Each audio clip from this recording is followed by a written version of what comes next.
Antonio Margarito, the plaster glove scandal.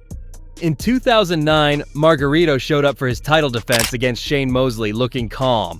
Maybe too calm. Moments before the fight, Mosley's trainer requested a rewrap of Margarito's hands. And they found hardened inserts, essentially cast-like pads hidden under his wraps that hardened as it dried. In other words, his fists were weaponized drywall. The California State Athletic Commission didn't take kindly to it. Margarito's license was revoked for a year. His trainer, Javier Capetillo, received a lifetime ban. Boxing had its scandal of the decade, and Margarito had his legacy cemented in all the wrong ways. Though Margarito returned, his reputation never recovered. He came back, fought Manny Pacquiao, and got his orbital bone shattered. Some call that karma, others call it what happens when your fists aren't made of concrete.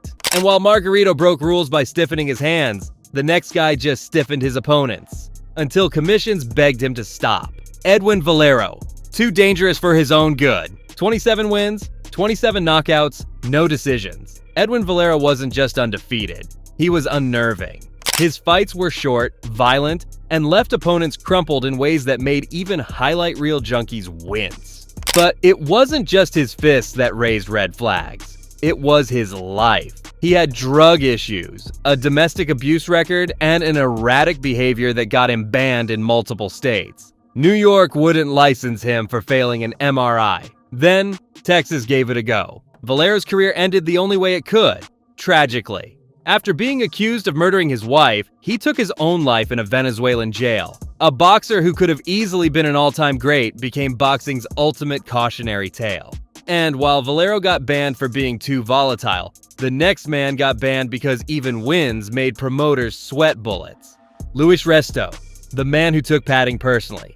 In 1983, Luis Resto walked into Madison Square Garden as a 20-1 underdog against unbeaten prospect Billy Collins Jr. 10 rounds later, Collins' face looked like it had gone through a windshield. That's when the commission grabbed Resto's gloves and realized the padding was missing. His trainer, Panama Lewis, had removed the cushioning and soaked the wraps in plaster of Paris. The result was a beating so brutal, Collins' career and eyesight were over. Resto and Lewis were banned for life while Collins suffered permanent eye damage and died months later. Resto served 2.5 years in prison and later admitted to knowing the gloves were altered, but boxing never forgave him. He wasn't just disqualified, he was erased. But if Resto's crime was hidden in the gloves, the next fighter didn't hide a thing. In fact, he made chaos part of the entrance music. It takes a special kind of rule breaker to get disqualified twice for the same thing. Against the same guy. That's Andrew Golota. In 2 back-to-back fights with Riddick Bowe in 1996, Golota was winning, out-jabbing, and out-boxing the former champ. And then, he just kept punching Bowe below the belt. Once or twice. Maybe frustration, but Golota landed so many low blows, fans were convinced he thought kidneys were in the groin. Both fights ended in DQs. One triggered a full-scale riot in Madison Square Garden. As chairs flew, so did fists, and HBO went dark. Golota was never quite banned, but commissions looked sideways at every fight he signed afterward. He was boxing's most talented liability, but if Golota couldn't aim high, the next fighter took things way too far in the other direction. Straight into bare-knuckle carnage and moral panic. Kimbo Slice. Before TikTok knockouts, there was Kimbo Slice. A bare-knuckle brawler turned viral legend. He punched dudes out in backyards, boatyards, anywhere with a camera. When he turned pro, people weren't sure if it was boxing or an arrest waiting to happen. In 2011, he boxed an overmatched journeyman named James Wade. The result was a knockout so cartoonish it looked like Street Fighter. But commissions weren't laughing. His past in unsanctioned fights, combined with limited actual skill, made regulators hesitant to license him seriously. He became a novelty, more sideshow than sanctioned athlete. Still, fans couldn't get enough. Sanctioned or not, Kimbo made people tune in. And at the end of the day, isn't that the most unforgivable thing in boxing? If you've made it this far, you're clearly a boxing fan. Please hit that like button and subscribe. I've got plenty more coming your way. Now from backyard brawls, let's head to Cuba, where being too good at boxing is literally illegal. Teofilo Stevenson, the champion who said no to millions.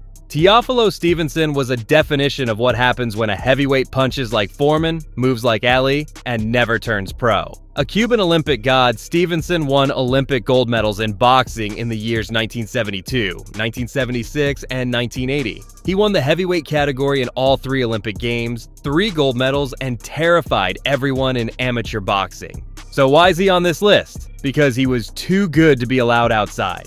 Cuba's communist regime made Stevenson a national treasure, literally. He wasn't allowed to fight professionally. Promoters dangled millions for a fight with Muhammad Ali. Stevenson's response? What is $1 million compared to the love of 8 million Cubans? Translation, nice offer. I'll pass. The Cuban government forbade professional sports participation during his prime. He reportedly turned down contracts worth up to $5 million, insisting loyalty to Cuba mattered more than any payday. The ban wasn't his choice, but it was absolute. No Vegas lights, no pay-per-view, just endless gold medals and what-ifs. But while Stevenson was forbidden for being too loyal, the next guy got blackballed for throwing fists, where absolutely no fists were allowed. James Butler, from boxer to convicted felon. James the Harlem Hammer. Butler had potential, good chin, and heavy hands. But the trouble was, he didn't stop punching when the bell rang. After losing a televised decision to Richard Grant in 2001, Butler walked over for the post-fight handshake, then sucker punched Grant barefisted, breaking his jaw and giving him stitches. The New York State Athletic Commission banned him immediately. Even promoters wanted nothing to do with him. But tragically, that wasn't the end. In 2004, Butler confessed to murdering his friend and manager Sam Kellerman with a hammer. And in 2006, he was sentenced to 29 years in prison. Butler became the dark reminder that boxing doesn't just create fighters, sometimes it unleashes them. And just when you thought it couldn't get any darker, the next fighter got himself banned in his home country for talking more than punching. Jarrell Miller was supposed to be America's next heavyweight star, undefeated, charismatic, and a serious threat to Anthony Joshua. Then the drug test rolled in. Not 1, not 2, but 3 separate banned substances in his system. The only thing he tested negative for was restraint. New York pulled the plug and he lost his Joshua fight. He became a walking cautionary tale, but Miller didn't stop. He kept popping up, kept failing tests, from human growth hormone, HGH, EPO, which increases the oxygen-carrying capacity of blood, which would help a fighter from showing fatigue late in a fight, and GW15-16, which an athlete might use to assist in fat loss or as an endurance booster. He wasn't just juicing, he was mixing the entire lab. Eventually, he got hit with a 2-year suspension. Fans joked he could power a small nation off his bloodstream. He's back now, but the label's stuck. Heavyweight contender and chemical experiment. And while Miller got caught with a lab in his veins, the next guy's biggest problem wasn't in the bloodstream. It was every rule set to keep him in check. Adrian Broner. Adrian Broner had the speed, the titles, and the Mayweather comparisons. But he also had a self-destruct button, and he kept pressing it. Outside the ring, Broner racked up assault charges, contempt of court citations, and probation violations like they were world titles. Inside the ring, things weren't much cleaner.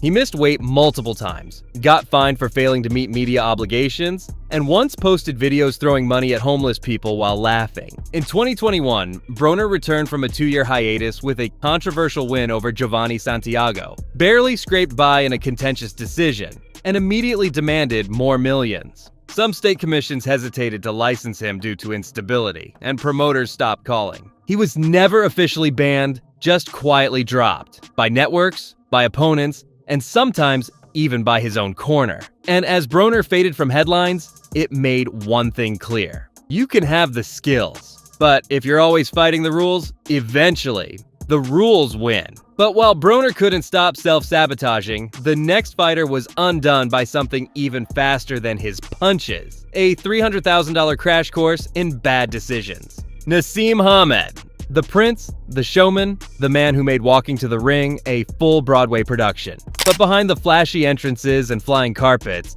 Naseem Hamed was a defensive wizard with a nuclear left hand. So what got him banned? A post-career car crash. Literally. In 2005, Hamed crashed his $300,000 McLaren into another driver at 90 miles per hour while overtaking on a blind curve. He fled the scene, left the driver with multiple fractures, and later admitted he lied to police. The UK banned him from driving for 4 years, sentenced to 15 months in prison, and stripped of his MBE. It wasn't a boxing ban, but he simply never returned after the incident. The prince had become a pariah. He didn't lose in the ring, he lost in the headlines. And if Hamed's downfall came behind the wheel, the next guy lit his own fuse before the bell even rang, sometimes with an actual cigarette. Ricardo Mayorga. If boxing had a problem child, it was Ricardo Mayorga. Between lighting up a cigarette at press conferences, threatening opponents' families, and even slapping Shane Mosley's girlfriend backside during weigh-ins, Mayorga made sure you never forgot him, even when you wanted to. In the ring, he was chaos incarnate. Wild hooks, no defense, and pure street fight energy. He'd brawl with world champs one day and call them names on national TV the next. Sanctioning bodies often suspended him, fined him, and even canceled fights. But promoters couldn't look away. Eventually, his antics caught up. Mayorga was suspended and fined multiple times, and unofficially blackballed from some promotions wary of his antics. But by then, he'd already cemented his legacy. The most entertaining problem you couldn't wait to watch. But if Mayorga was chaotic, the next fighter was Confusion himself, a top contender who literally vanished before the biggest fight of his life, Ernie Indian Red Lopez. In the 1970s, Ernie Lopez was a title contender with real power and real potential, but he had a habit of disappearing, literally. Lopez once missed a scheduled title fight in 1970 because he went AWOL for weeks. No phone calls, no explanations, he just wandered off, disappeared from scheduled fights. Eventually, the commission suspended his license for repeated no-shows and unreliability, making it nearly impossible to book him. Turns out, Lopez battled serious personal demons, including alcoholism and mental health struggles. He'd vanish, resurface in a different state, take a random fight, then disappear again. He then slowly drifted away from friends and family before losing all contact with them for 12 years. Commissions couldn't keep track, and eventually they stopped trying. And eventually, he was classified as a missing person. He wasn't banned for fighting dirty. He was penalized for not showing up at all. From vanishings to vanquishings, the next fighter refused to lose until boxing refused him back. Guillermo Rigondeaux, the Cuban nobody wanted. Two-time Olympic gold medalist Guillermo Rigondeaux was so good. Promoters begged opponents not to fight him. He defected from Cuba, turned pro, and immediately started making world-class boxers look like amateurs. Problem was, fans hated it. He'd dominate without engaging, land a punch every 45 seconds, then coast to victory. In 2015, after a string of sleep-inducing performances, HBO dumped him. The WBA stripped his title for inactivity. Promoters blacklisted him for being too boring. In boxing, it's not enough to win. You have to entertain. Rigo just wanted to win. He's one of the few fighters in history effectively blackballed for being too defensively perfect. Imagine being so good, the sport quietly ghosts you. And while Rigondeaux was frozen out for being too dull and boring, the next guy got shut down for turning boxing into a 30-second sprint. Butterbean, the king of 4 rounds. Eric Butterbean Esch wasn't a boxer, he was a spectacle. 300+ pounds of swing first, nap later chaos. His fights never went past 4 rounds because the commission wouldn't allow it. That's because Butterbean wasn't conditioned for long bouts and had no amateur background. He was a heavyweight novelty with power, but no gas tank. Still, he racked up knockouts and sold pay-per-views like hotcakes. Eventually, sanctioning bodies tightened the rules. Limited round exhibitions became harder to license. Butterbean went from headliner to unbookable, simply because he never met modern fitness standards. The final nail on the coffin was when he tried to fight at age 50. Commissions laughed him out of the room. And while Butterbean's weight got him sidelined, the next guy took suspension into his own hands by literally refusing to box. Oliver McCall. The breakdown in the ring. In 1997, Oliver McCall faced Lennox Lewis in a rematch for the WBC heavyweight title. What followed was one of boxing's most bizarre performances. After a few rounds, McCall simply stopped punching. He walked around the ring crying, refused to defend himself, and wouldn't sit between rounds. Everyone was stunned, including the ref, who finally waved it off. Turns out, McCall was dealing with severe mental health issues. The Nevada Commission suspended him indefinitely. He eventually returned, but the moment remained iconic and uncomfortable. McCall didn't throw a punch and still made headlines. That takes talent and tragedy. Next up, a boxer who actually wanted to fight, but couldn't stay out of lawsuits, brawls, and his own way. Ike Ibeabuchi, the president who disappeared. Ike Ibeabuchi was 20-0 with wins over David Tua and Chris Bird. A future champ until he got arrested and never came back. One night in 1997, Ike Ibeabuchi abducted his estranged girlfriend's 15-year-old son and was driving along with him in the car when he decided to ram it into a concrete pillar in an attempt to end it all. Ibeabuchi was only 24 at that time, a heavyweight boxer at the peak of his powers, but he was slowly being consumed by his inner demons. In 1999, he was charged with kidnapping and sexual assault in Nevada. He was diagnosed with bipolar disorder and spent the next 16 years behind bars. And boxing banned him by default. Even after his release in 2015, he tried a comeback, but multiple states refused to license him. He was too unstable, too much baggage, and too big a risk. He was the greatest what-if of the heavyweight 90s, and proof that being unbeatable doesn't mean being untouchable. From unstable to unforgettable. The next guy got banned after creating the most viral KO in the weirdest fight imaginable. Curtis Harper, the man who walked out. In 2018, Curtis Harper made boxing history by not fighting at all. The bell rang, and Harper immediately turned and walked out of the ring. The ref, commentators, and his opponent, Ife Ajagba, stood frozen. The fight didn't even last 1 second. Harper said he did it to protest low pay, but the Florida Commission didn't care. They fined and suspended him. Meanwhile, Ajagba won by DQ without throwing a single punch. Harper went viral.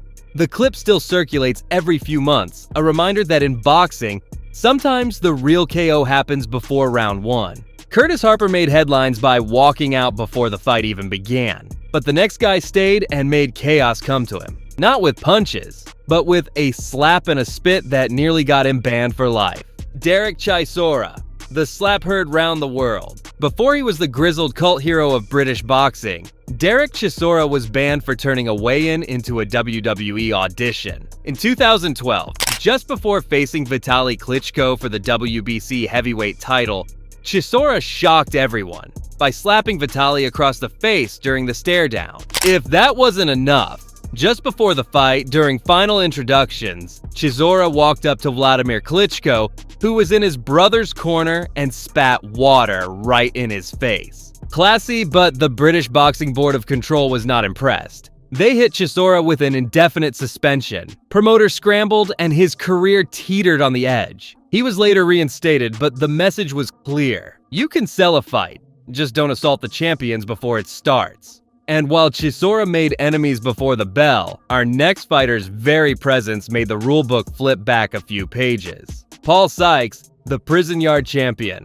Paul Sykes never won a title, but he might have won the most prison fights in UK history. A hulking ex-heavyweight, Sykes spent more time behind bars than in gyms. Assault, robbery, riots, you name it still, he boxed. He was once a top amateur and fought for the British title in 1979. But outside the ring, he was a walking chaos. Banned by most UK promoters and shunned by the British Boxing Board, he became a folk legend, the bruiser too dangerous to license. Sykes' life became a cautionary tale and a gritty documentary. If there were points for headbutts and punch-ups in pubs, he'd be undefeated. And to end this saga, how about a boxer who got banned by his own body? Gerald McClellan, the tragedy that changed the rulebook. Gerald McClellan was terrifying. 29 KOs in 33 wins. But in 1995, during his bout with Nigel Benn, everything went wrong. After a brutal fight, McClellan collapsed in the ring. He had suffered a massive brain injury. Blind, partially deaf, and in need of round-the-clock care for life. Commissions worldwide took note. Medical screenings got tighter, and ringside neurochecks became standard. Fighters started facing tougher pre-fight protocols, all because of McClellan's injury. He wasn't banned by the sport. The sport banned itself from letting that happen again. And there you have it. The boxers who were too wild, too good, or just too unpredictable for the rule books. Some were banned officially, some just blacklisted quietly, while others were forbidden, Hit that like button if you made it this far. Let us know who your favorite Forbidden Fighter was. And don't forget to subscribe for more stories you won't find on Fight Night. Thanks for watching. We'll see you in the next round.